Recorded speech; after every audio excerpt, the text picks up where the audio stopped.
Dili pusil kundi mga silhig ug ubang cleaning materials ang hinagiban sa kapulisan nga sakop sa Police Regional Office sa gipahigayong Brigada Eskwela sa Abiliana National High School. Kini aron siguradong maandam ang tunghaan sa pag-abli na sa klase. Ani ang report.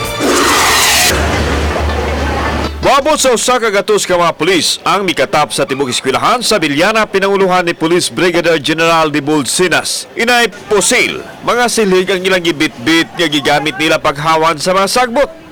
Nausay na mintal sa mga classroom. Kining duha ka pulis ang milimpyo sa drainage nga nabara. Samtang nausay mikatkat sa punuan sa mangga kinsa gitahasan nga mupulong sa mga sanga. Gini aron makaagi padong sa ibabaw sa tangke sa tubig din duna usay mga basura. Murang love your neighbor kay silingan naman ang Piero 7 ug ang Abiliana National High School. Dili sa ta sa duol mo tabang. Nga naman mo atong taglayo nga na may duol na kinahanglan sa atong tabang. Tapos mas naka-focus kung focus ka lang sa isa ka lugar, dili nakakalat bisag asa. Kay kung nakakalat na murag wa kay gyapon mabuhat.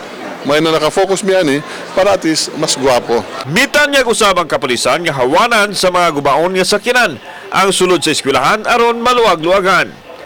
We also offered sa principal na kining mga nakatambak nilang mga daot na ng mga sakyanan o kaning mga kahoy diya kung gusto niya ang naman may impounding area karon kaming PNP dito sa Bugo na may impounding kung gusto nila amo nang dadon dito ibutangan lang ng pangalan na Abiliana National School Property para muluwag. Samtang gihangop sa principal ang abag sa kapulisan tungod sa kadaghana sa ilang mga tinunan. Giulagwa hinuon sa principal nga maayo ang pagbukas sa Brigada Eskwela.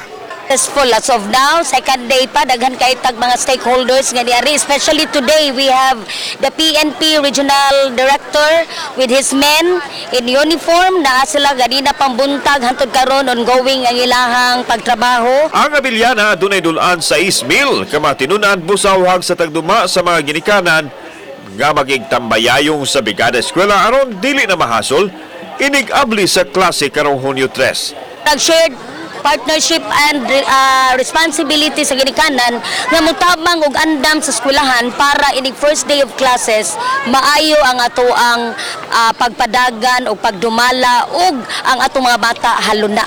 Kauban si John Solon, ako si Alan Domingo, Balitang Bistak.